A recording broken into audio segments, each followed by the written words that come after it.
Assalamualaikum warahmatullahi wabarakatuh. Terima kasih saya sampaikan kepada rekan-rekan guru UPT SD Negeri Dasin 2, yang mana pada pagi hari ini saya meminta Bapak Ibu guru untuk berdiskusi atau menyampaikan materi yang mana pada guru penggerak angkatan 10 saya mendapatkan materi yaitu tentang budaya positif. Jadi untuk itu saya akan menyampaikan kepada rekan-rekan semuanya. Nah, di sini saya adalah Nuriswati Kuliah dari UPT SD Negeri Dasin 2, calon guru penggerak angkatan 10. Nah, ini disiplin positif. Jadi kita sebagai pendidik kita harus disiplin yang positif. Ya. Apa toh makna disiplin itu sendiri? Di sini disiplin adalah belajar kontrol diri dengan menggali potensi kita agar tercapai tujuan mulia. Tujuan yang mulia itu yaitu menjadi pribadi kita yang lebih baik. Disiplin membantu kita untuk tetap fokus dan konsisten dalam menjalani kehidupan sehari-hari. Dengan disiplin, kita dapat mengelola waktu dengan efektif. Selain itu, bisa mengembangkan kebiasaan positif serta meningkatkan produktivitas. Selain itu, disiplin juga membentuk karakter dan integritas diri sehingga kita dapat menjadi teladan bagi orang lain.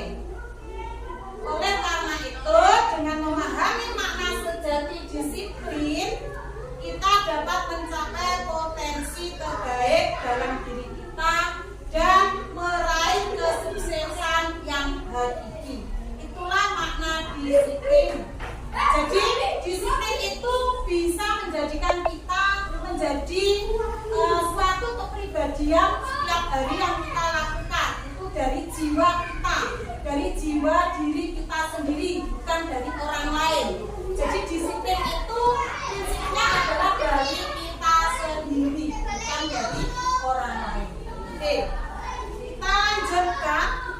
Jadi di sini ada disiplin positif, itu adalah merupakan pendekatan mendidik anak untuk melakukan kontrol diri dan pembentukan kepercayaan diri. Ini adalah disiplin positif. Oke. Nah, di sini dalam melaksanakan disiplin positif itu ada namanya restitusi. Restitusi itu adalah proses menciptakan kondisi bagi murid untuk memperbaiki kesalahan mereka sehingga mereka itu bisa kembali kepada kelompok mereka dengan karakter yang kuat. Jadi Bapak Ibu, apabila kita memiliki masalah dengan anak itu melanggar peraturan atau keyakinan yang ada di kelas, maka Bapak Ibu tidak harus langsung menegur. Ya, tidak boleh langsung menegur. Kita identifikasi atau menstabilkan identitas dulu. Jangan seperti ini. Misalkan di sini ada Putri. Putri terlambat sekolah. Putri, kenapa kamu kok langsung terlambat sekolah? Banget ini sudah jam 7. Itu tidak boleh. Oke. Apabila ada anak yang bertengkar, dua-duanya tengkar terus tukaran terus, tidak boleh, Bapak Ibu ya. Itu salah. Karena apa?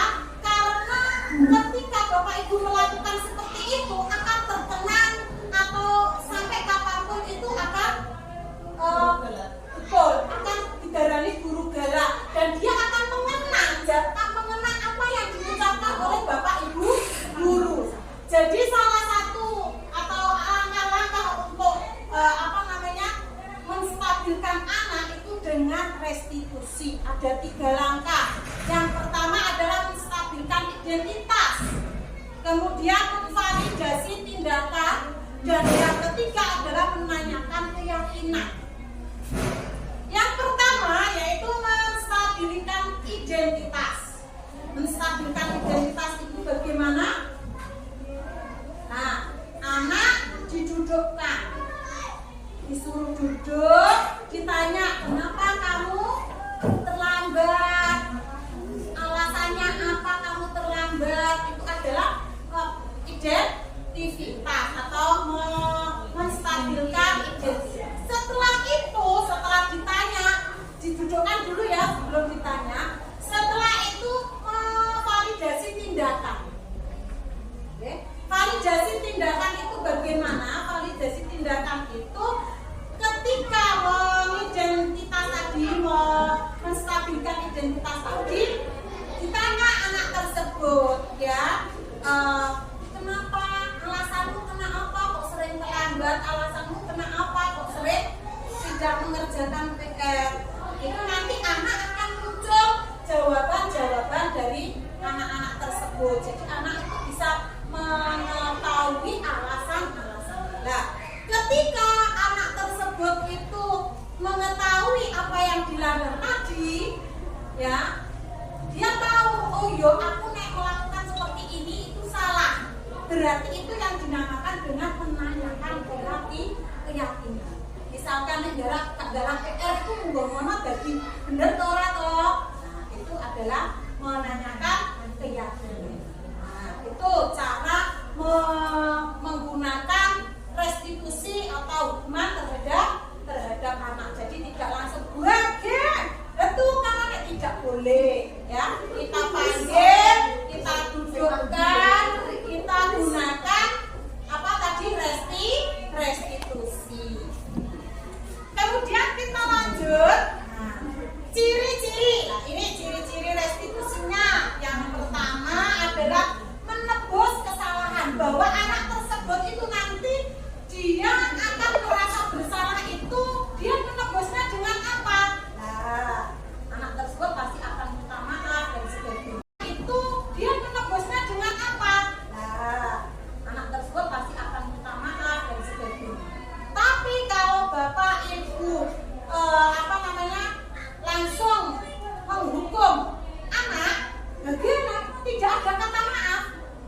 Tapi kalau dengan restitusi, otomatis anak nanti akan ada rasa bersalahnya. Jadi dia akan minta maaf. Kemudian yang kedua, tawaran bukan paksaan. Jawaban yang anak tersebut ucapkan itu bukan karena paksaan dari bapak ibu guru, ya, tapi itu adalah dari ucapan anak tersebut, asli dari anak. Kemudian menentukan untuk melihat ke dalam diri. Yang keempat, mencari kebutuhan dasar. Kadang bocah nakal itu, bocah tukaran itu berarti dia membutuhkan kebutuhan dasar. Bodek kepengen disayangi, bodek itu perhatian dari orang tua, perhatian dari bapak ibu guru, mungkin juga butuh perhatian dari teman-temannya. Lah itu yang harus kita gali. Nah, kadang-kadang kalau kita menggali juga, jadi ibu disayang mbak, nek lagi sayang kan seperti ini. Nah, itu ya.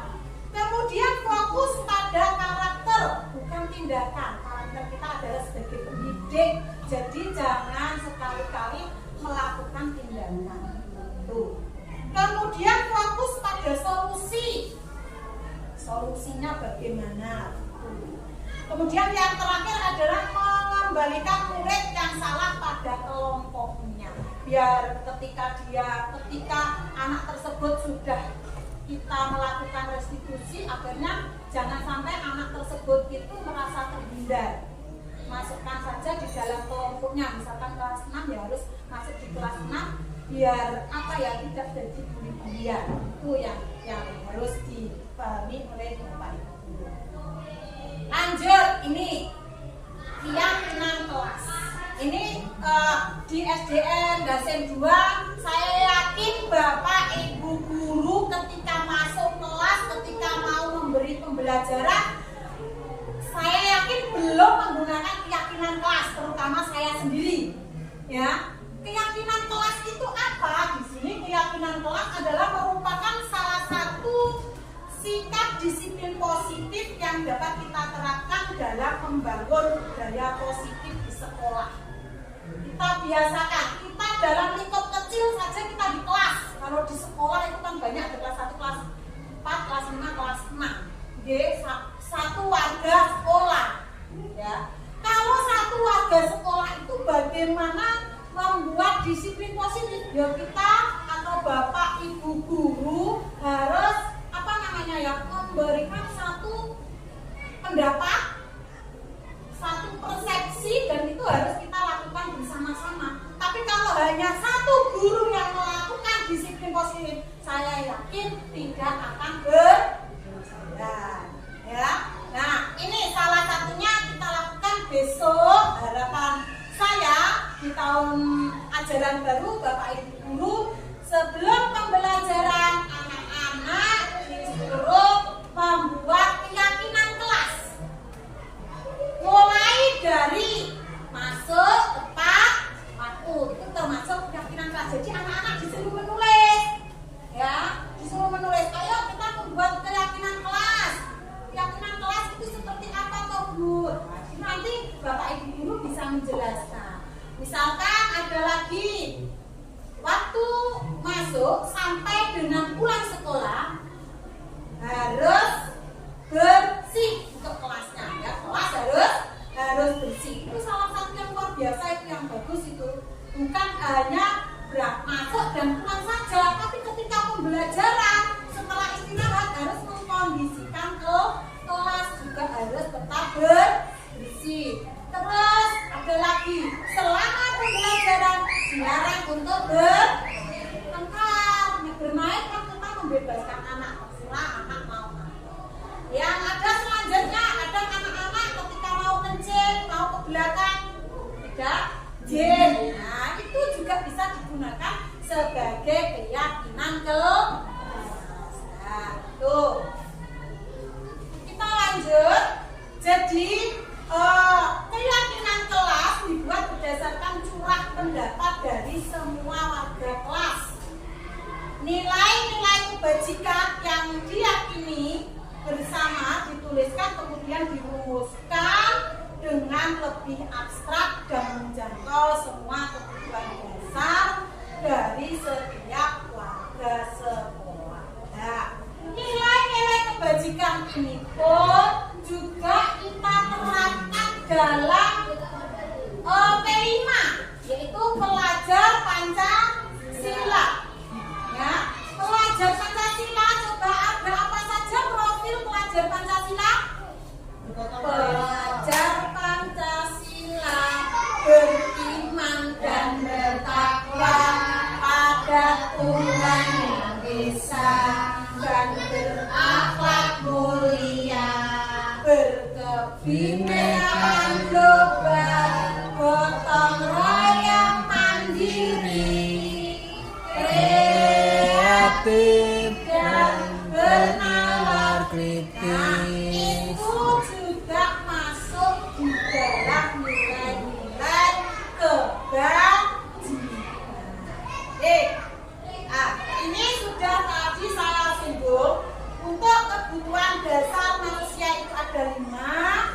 Kebutuhan untuk bertahan, kebutuhan merasa dan diterima, kebutuhan akan kebebasan, kebutuhan akan kesenangan, dan kebutuhan akan pemuasan.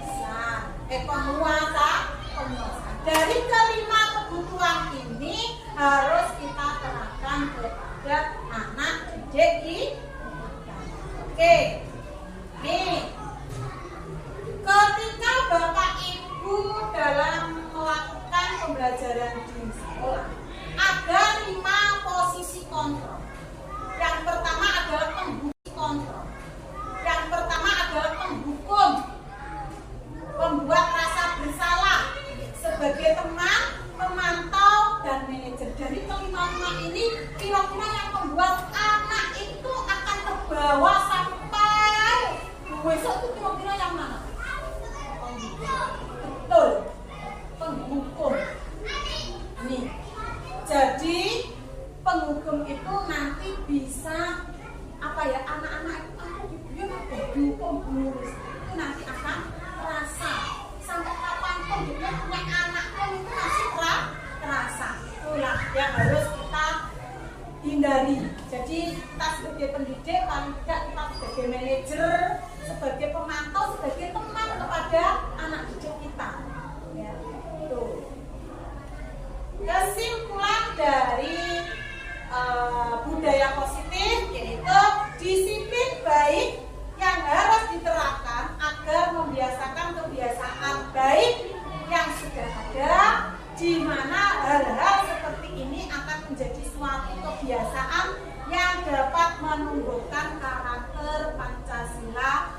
kepada peserta didik dan juga mendidik agar mampu memposisikan dirinya sebagai manajer yang berkarakter Pancasila. Tadi sudah Bu Nuri jelaskan ya, karakter Pancasila tadi ada gotong royong, apa tadi, kebinekaan global dan sebagainya.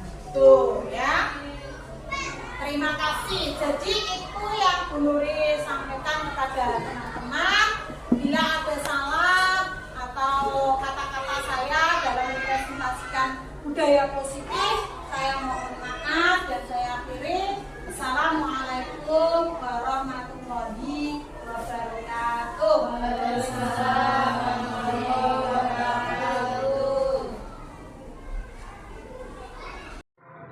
Assalamualaikum warahmatullahi wabarakatuh. Perkenalkan, saya Anita Minhatul Maula. Setelah mengikuti pengimbasan oleh rekan saya Ibu Nuriswatin Uliah, guru penggerak angkatan 10 UPT SD Negeri Dasin 2 Tambakboyo tentang budaya positif di sekolah, saya memperoleh informasi baru dan menyadari bahwa hukuman dan hadiah bukanlah hal yang tepat yang dapat memotivasi belajar anak, melainkan melalui keyakinan yang ada pada diri sendiri dengan bimbingan dari guru. Lalu mengetahui bahwa posisi kontrol yang baik dari guru adalah sebagai manajer. Demikian, wassalamualaikum warahmatullahi wabarakatuh. Assalamualaikum warahmatullahi wabarakatuh. Perkenalkan, nama saya Mismi Safira. Saya kelas 6, wali kelas saya Bu Nuriswatin Uliah. Kami bersama-sama membuat kesepakatan kelas. Dengan adanya kesepakatan kelas, kami belajar nilai-nilai positif yang membangun kami menjadi peserta didik yang lebih baik. Assalamualaikum warahmatullahi wabarakatuh.